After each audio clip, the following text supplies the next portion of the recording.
La création de cette vidéo est rendue possible grâce à Car Vertical. Alors si vous les connaissez pas, même si ça fait quand même quelques vidéos que je parle d'eux, laissez-moi vous parler un tout petit peu d'eux afin de vous expliquer ce qu'ils peuvent vous proposer. Car Vertical, c'est un service sur internet qui vous permet de retracer l'historique de votre véhicule ou d'un véhicule que vous souhaiteriez acheter. Alors pour ce faire, il se base sur une multitude de bases de données à travers le monde entier et comme vous allez le voir juste maintenant sur cette Audi RS3, c'est bien basé dans le monde entier. En l'occurrence, quand on rentre dans le rapport de cette Audi RS3 de 2015, on peut voir qu'il y a un certain nombre de choses qui vont pas ou en tout cas qui sont un petit peu suspectes et dont il faudrait se méfier. Déjà quand on descend, on arrive directement sur une banque de photos qui ont été prises en novembre 2020 et on peut voir que la caisse, on peut plus rien en faire. Les airbags sont sortis, ça c'est une évidence quand on voit la gueule de la caisse. On voit que la voiture a été fabriquée en mai 2018 et ensuite on voit que la voiture est directement envoyée aux États-Unis où elle passe 2 ans de sa vie. En janvier 2020, on peut voir que la voiture est accidentée, immédiatement après elle est vendue et quelques mois plus tard, elle passe un nouveau contrôle technique en Allemagne. Ça veut dire qu'il y a un Allemand qui a acheté le véhicule directement aux États-Unis, qui l'a importé. Juste après les réparations,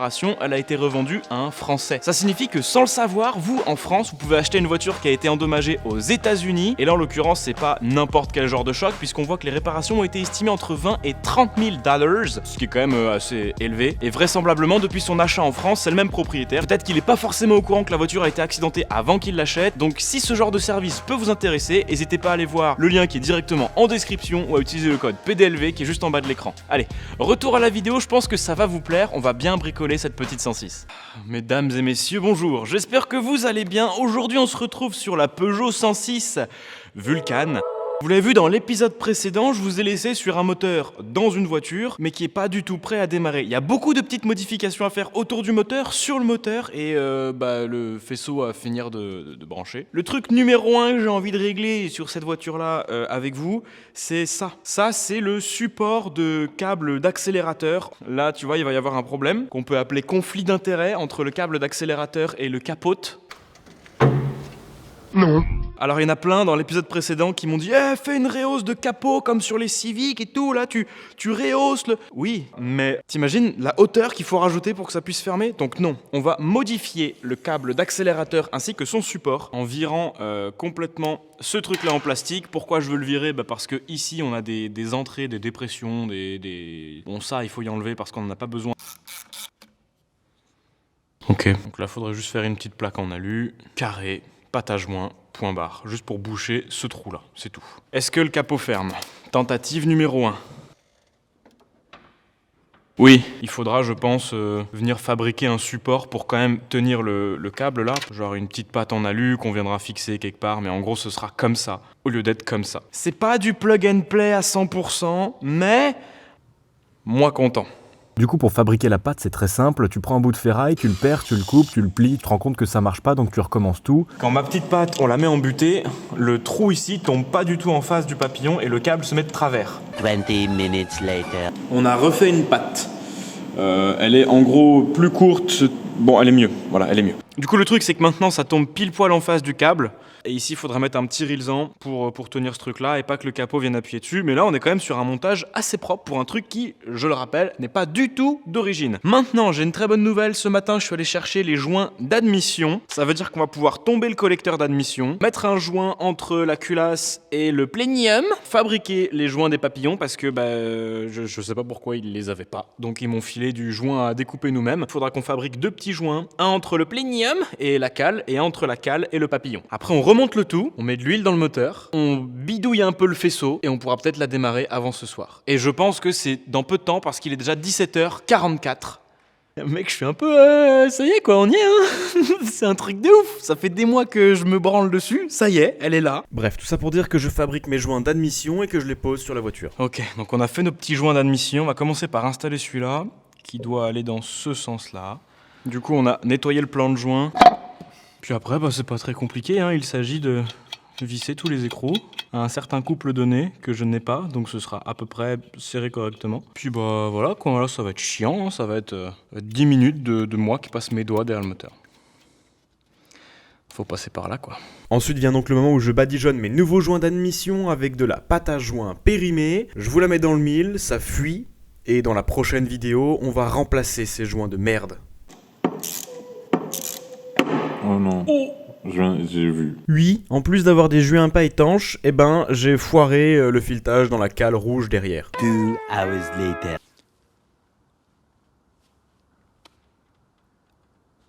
Alors je crois que c'est fini. On a un petit peu avancé sans vous filmer parce que tout le faisceau, tous les trucs étaient un peu super chiants à vous montrer. Les masses, tout ça c'est réglé. J'ai remis le support de batterie. Cette prise là, a priori on s'en branle. Cette prise là, c'est le canister, a priori on s'en branle. J'ai branché, les copains, le calculateur ici présent que Samy, SH Préparation, m'a envoyé. Je vous mettrai le lien de son Instagram et tout en description si ça vous intéresse. Ça c'est un calculateur de 206 1,4 litre si je dis pas de bêtises, c'est un Magneti Marelli. C'est pas un Bosch comme celui qui était monté d'origine, sur lequel on a mis une cartographie débloquée de 106 S16. Je sais plus trop par quel bout y prendre, je suis un peu comme ça parce que ça fait des mois que je démonte et que j'oublie et que je fais et que je refais et tout, donc peut-être ça va pas marcher. Cette histoire de bobine, c'est très probable que ça fonctionne pas. On a mis les fils au pif, donc là l'idée c'est démonter le filtre à huile, voir si je l'ai changé parce que je me rappelle pas l'avoir changé, mais peut-être que je l'ai changé.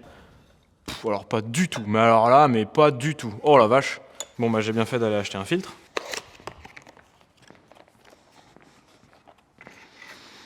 C'est pas le bon filtre. 1 hour later. J'ai fait 25 minutes de voiture et j'ai trouvé le bon filtre à huile. Je suis super content. Un grand merci à SAP Service Autopièces. Bon, je vous mettrai le lien de toute façon pour les mecs qui sont dans le coin. C'est les meilleurs du coin. Vraiment, ils sont trop forts. 5 balles. Et maintenant l'heure de mettre l'huile. On va mettre de la vraie huile. Je sais même pas si c'est nécessaire parce que c'est un coup elle va pas tourner, mais de la Motul 300V compétition 1040. Pourquoi de la 1040 ? Parce que c'est une caisse de piste et puis voilà, ça va très bien. Dans ces moteurs-là, il y va, je crois, 3,5 litres d'huile. Du coup, les 2 premiers litres, je sais que je peux les mettre avec grande confiance. Sauf si j'ai pas serré le bouchon en dessous. Mais on va dire que je suis plutôt confiant là-dessus. En revanche, il y a plein d'autres trucs où je suis pas du tout confiant. Pour ceux qui débarquent sur la chaîne, c'est mon premier swap. Mais disons que mon prochain swap, qui est prévu pour dans quelques semaines, ça va être beaucoup moins drôle. Enfin si, ça va être beaucoup plus drôle. Mec, j'ai l'impression que je fais une connerie, ça fait tellement longtemps qu'elle est comme ça, cette caisse. Viens, dans tous les cas, on débranche l'allumage pour qu'il y ait de l'huile et de l'essence et tout. Au moins, on se pose pas la question de la bobine. Attends, je vais amorcer un peu. Est-ce que ça va amorcer quelque chose ? 20. Nouvelle batterie neuve que j'ai piquée sur la 104. Ah c'est beau. Juste si on n'a pas d'allumage, je vais être terriblement dégoûté parce que là, elle a l'air bien tournée la caisse. Hein. Ça va faire un boucan par contre quand elle va craquer. Les fils de la bobine sont branchés aléatoirement. Là, ça peut faire péter des fusibles, ça peut... Je sais pas. J'en ai pas la moindre idée. J'allais dire, si elle craque d'un coup sur 4 cylindres, c'est qu'on est vraiment chaud. Alors, les fils sont pas bons. Voilà donc les fils qui sont censés ramener de l'électricité à la bobine d'allumage, et là en l'occurrence ils ramènent rien du tout, donc il va falloir expérimenter, inverser les fils un à un jusqu'à trouver la bonne combinaison. Voici donc un condensé de 100% des combinaisons différentes. Non.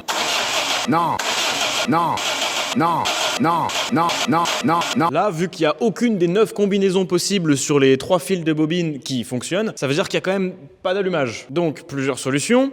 On va essayer les bougies, une par une. Voilà, on va faire ça. On va enlever la bobine et la mettre à la masse, une par une, et on va voir si ça fait quelque chose. Si ça fait rien, c'est peut-être potentiellement que la bobine est cramée.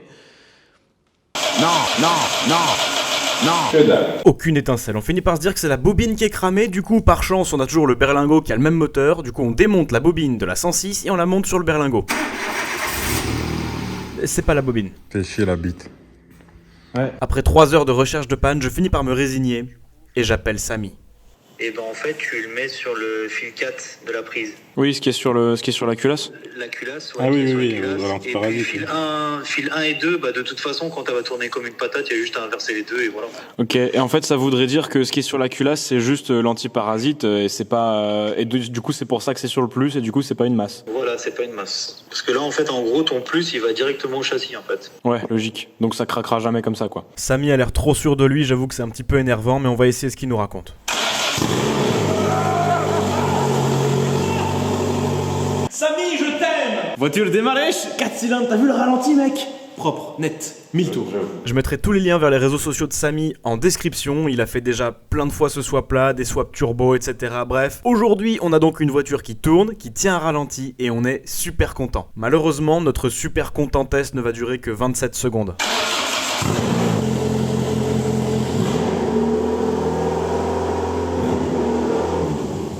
Là il était à 1200 tours, j'ai mis un coup de gaz, il est monté à 2005 et après il est resté à 2005. Du coup là pendant les quelques jours suivants on commence à se dire qu'on a une grosse fuite à l'admission, ce qui fait que la voiture monte en régime toute seule. Et en vérité, ça peut être que ça, une fuite à l'admission. La voiture prend plus d'air que ce qu'elle est censée prendre, le calculateur comprend pas, et forcément le régime est plus haut.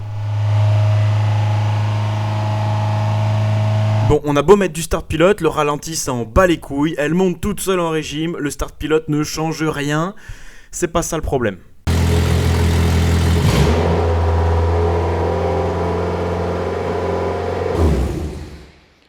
Moi là, je commence à me dire que c'est le pas à pas qui fait de la merde. Le pas à pas, qu'est-ce que c'est ? C'est une espèce de petit volet activé par un moteur électrique qui permet de faire rentrer de l'air dans l'admission de la voiture, même quand le papillon est fermé. C'est donc lui qui gère le ralenti, et s'il fait de la merde, le ralenti, il sera jamais bon. Je pense qu'avec cette théorie, on commence à approcher du but, mais du coup, ça m'embête un petit peu de faire tourner la voiture. Sans aucun refroidissement, parce que oui, là, si vous avez remarqué, il n'y a pas de radiateur. Disons que ça commence à me tenir un petit peu en souci. Il va falloir faire du montage couscous, parce que le circuit d'eau de ce moteur-là ne se monte pas sur cette voiture, et le circuit d'eau de cette voiture ne se monte pas sur ce moteur-là. Il faut donc faire un savant mélange des deux pour arriver à quelque chose de concluant. Ici, on a le boîtier d'eau en aluminium d'origine de la 206 qu'on a réussi à raccorder avec le tuyau d'origine de la 106 d'ici jusqu'à les durées du radiateur de chauffage. Ça, c'est le radiateur d'origine de la 106. Il a le vase d'expansion intégré. Ça veut dire qu'on n'a pas besoin de se casser la tête à intégrer un vase d'expansion quelque part. Donc ce radiateur-là est très bien. Là où ça se corse un petit peu, c'est pour toute la partie qui est ici, à gauche du radiateur. Parce qu'en fait, ici, à gauche du radiateur, on a donc une sortie. Je sais pas si vous la voyez, elle est là. Et cette sortie-là, d'origine, elle passe là. Elle fait le tour du moteur, tac, ça passe là, l'eau elle vient là, là on est derrière le moteur, donc ça sert de support moteur, ça sert également de pompe à eau, et là, radiateur de chauffage. Sauf que tout ça, forcément, on peut pas du tout s'en servir sur la 106. Donc il faut trouver un moyen de raccorder ici, à dedans le moteur de 206 qui est dans la 106. On va essayer de récupérer cette petite pièce-là en plastique. En gros, ce que le petit monsieur maladroit essaye de vous raconter, c'est qu'il va utiliser la pipe d'eau d'origine du 1,6 litre de 206 pour essayer de faire son schmilblick. Mais on se rend compte que ça marche pas du tout. Si on veut la mettre en eau correctement avec cette pipe-là, il faudrait soit un réducteur, et du coup on diminue considérablement la taille du tuyau d'entrée d'eau, ça c'est l'eau qui vient directement du radiateur. L'objectif, ce serait de trouver une pipe qui ait une grosse entrée d'eau ici et une plus petite entrée d'eau au-dessus. La plus petite entrée d'eau servirait à aller directement au radiateur de chauffage qui est avec ce diamètre-là. Du coup, je me suis dit qu'on allait la fabriquer. C'est ainsi que j'ai perdu 3 heures à modéliser une pièce en 3D sur un logiciel que je ne maîtrise pas. C'est également ainsi que j'ai dérangé la terre entière pour trouver une société qui allait accepter de m'imprimer la pièce 2 jours avant Noël. J'ai réussi à la trouver, ils me l'ont imprimée et je suis allé la chercher. L'impression 3D. Mais vu que la pièce était corrompue et que j'ai fait ça littéralement avec mon anus, la pièce est moche. Après, j'ai envie de te dire, tant que c'est étanche et que ça résiste à la température, parce que c'était ça surtout le facteur numéro 1 qui était un peu compliqué, c'est qu'il fallait quelque chose qui résiste à la température, parce que c'est quand même vissé sur un... Je vais vous économiser du temps de vidéo, c'est pas étanche, ça n'a pas marché. Et en attendant de trouver une vraie solution rapide et pas chère, on va installer la barre stabilisatrice. Pourquoi ? Parce que celle d'origine de la 106 1 litre 1, elle est vraiment minuscule. Si on fait de la piste, on veut une voiture qui prennent pas trop de roulis, et là en l'occurrence avec une barre de cette taille là, du roulis mon pauvre, tu vas en avoir. Du coup on allait voir un abonné qui avait quelques petites pièces de 106 à vendre, et voilà ce que j'ai acheté. Effet spécial. Une barre stab de 106 S16, et au niveau du diamètre ça n'a rien à voir. Pour monter ce truc là, il faut également changer les cylindres blocs de barre stab. Par contre faites très attention, si vous avez une 106 S16 phase 1, phase 2, c'est pas les mêmes, c'est pas compatible. Moi j'en savais rien, j'ai acheté celle-là au pif, je me suis rendu compte juste là à l'instant que c'était la bonne.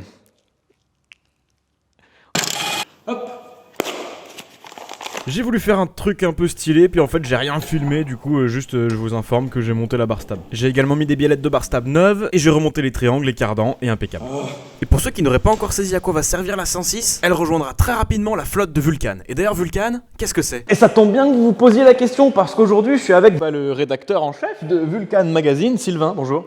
Hop là. Comment vas-tu ? Ça va très bien. Alors Vulcan Magazine, c'est pas juste un logo que vous voyez sur la 106 depuis l'épisode numéro 1, c'est réel, ça existe vraiment, c'est un vrai magazine automobile. Le principe est très simple, hein. Donc on fait un numéro sur une seule voiture à chaque fois. Donc là par exemple c'est tout sur la Mégane 3 RS. Et c'est des essais, on va parler aussi un peu de mécanique, on va parler d'argent, etc. On va aborder des sujets dont on ne peut pas parler dans la presse traditionnelle parce que l'intérêt de Vulcan Magazine c'est que c'est un magazine qui est complètement indépendant, on vit que des lecteurs. Okay. Le gros avantage c'est que Vulcan est disponible également directement sur le Pass Culture pour les plus jeunes d'entre vous. Entre 15 et 21 ans, vous avez un crédit Pass Culture que vous pouvez utiliser pour commander les Vulcanes et on les livre directement chez vous. Vous devez récupérer le QR code de réservation sur le site du Pass Culture, vous récupérez votre photo de carte d'identité, vous envoyez votre adresse de livraison, tout ça par mail à sylvain@vulcan-mag.com et on se charge de vous les expédier directement chez vous. Vous pouvez avoir un numéro, plusieurs numéros, une saison en fonction de votre compte Pass Culture et vous avez tout ça gratuitement. Merci encore Sylvain. Je t'en prie. Et puis on se retrouve très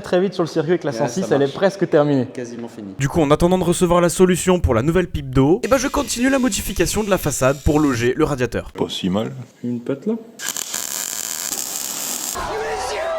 Qui vient fixer le radiateur à sa nouvelle position, puisque là on a fait de nouveaux trous avec les cils en bloc d'origine pour le décaler vers l'avant. Ici l'alternateur dépasse beaucoup plus vers l'avant de la voiture que sur le 1,1 litre. On a remis le petit bocal de direction assistée. Phil a eu l'idée, c'est une durite de radiateur de 2 litres HDI 90 chevaux 206, coupé de 15 cm, un truc comme ça. Ça monte en lieu et place. Vraiment, il n'y a aucune force, on dirait que c'est fait pour, parce qu'il y a la durite de DA qui passe juste là. C'est incroyable. Pendant ce temps, à la quincaillerie la plus proche...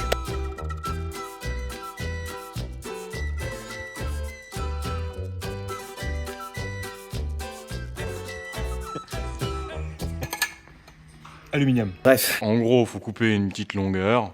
Ça quoi. Vous l'avez compris, ce petit morceau de manche télescopique en aluminium pour piscine a fait parfaitement le taf. On a pu finir notre circuit d'eau avec la bride imprimée en 3D. C'est là qu'on a découvert que ça fuyait, que c'était super nul et qu'il fallait trouver une autre solution. L'autre solution, elle était toute simple. Je vous montre la référence avant parce que c'est pas du tout fabriqué chez Peugeot, on peut plus l'avoir chez Peugeot, ça vient de chez Autodoc. C'est exactement la même pipe que d'origine sur le TU5 JP4 qui est juste ici, mais avec les deux sorties inversées. Ça m'a même pas coûté 10 balles la pièce. 72 hours later. C'est le jour 18, il est 17h44 et on va enfin redémarrer la voiture et on va peut-être lui mettre de l'eau dans le gosier. Alors avant de mettre de l'eau dans le moteur, on va mettre de l'huile dans la boîte. En théorie, mettre de l'huile de boîte dans une boîte de vitesse, c'est très facile, il suffit d'avoir une seringue, mais vu que j'ai 2 cure-dents en guise de bras, c'était différent. Et oui, c'est quand même de la 80-90.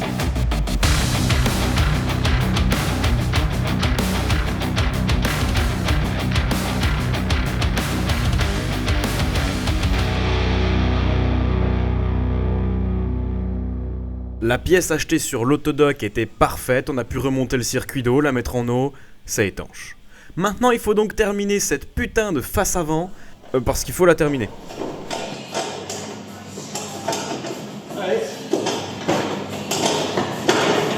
Pour ce faire, c'est assez simple, il a fallu meuler le ventilateur d'origine pour lui faire perdre légèrement de l'épaisseur et ainsi le mettre plus proche du radiateur pour ensuite fabriquer des supports.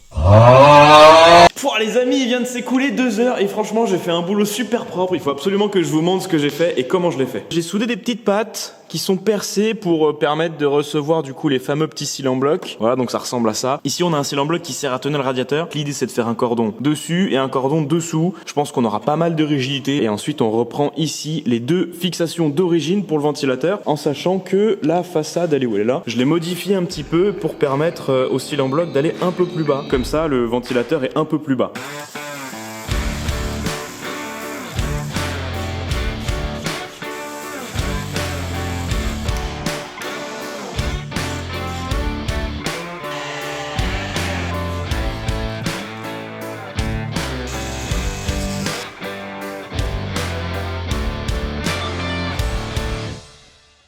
Bon là grosso merdo, les seuls trucs qui restent à terminer sur cette 106, la ligne d'échappement.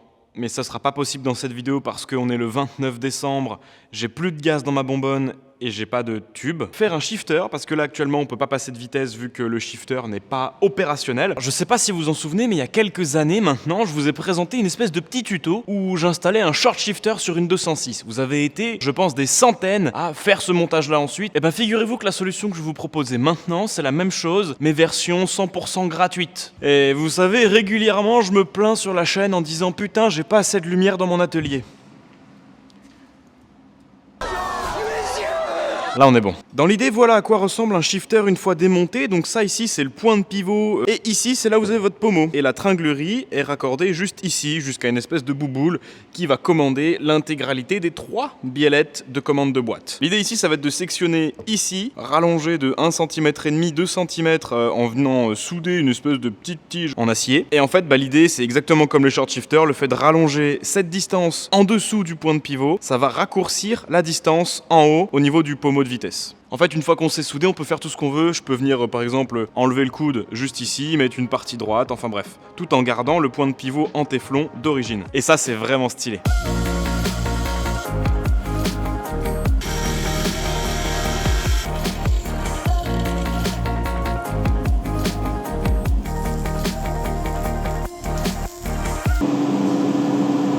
Ça, ici. Ouais, ça a l'air stylé. Bon, du coup, là, j'ai redescendu la voiture. Faut mettre ces 3 biellettes là, et je te fais voir ça dans quelques instants. 1, 2, 3 biellettes. Ce qui signifie que là, si je monte dans la voiture, je peux passer toutes les vitesses.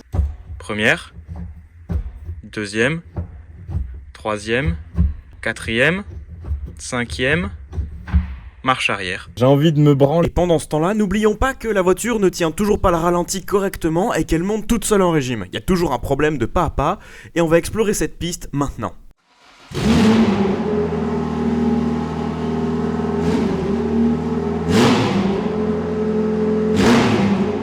Elle est à 2500 tours, hein.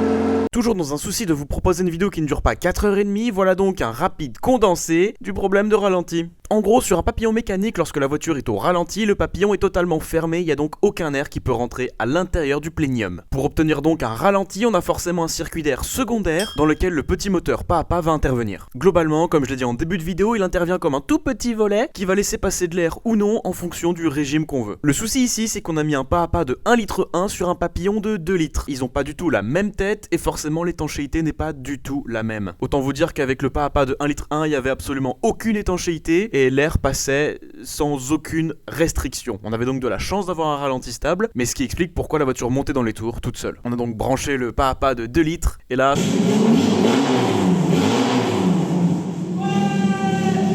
de capteur qui était pas étanche.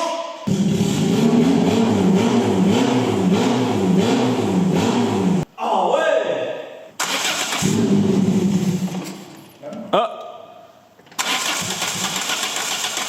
Ah, il y a plus de pompe. Ah, plus la pompe à essence. The next morning. Premier démarrage, je vais rebrancher le capteur pas à pas qui est... Oh regardez, le capteur pas à pas parce qu'en fait on avait mis celui de 1,1 litre sur le papillon de 2 litres. On va juste un peu rallonger le faisceau. On a aussi la pompe à essence qui s'est mise à gripper depuis hier parce que la voiture ça fait 2 ans qu'elle a pas tourné, ça fait 2 ans qu'elle est stockée ici. Mais du coup je suis content, ça commence enfin à ressembler à une vraie voiture.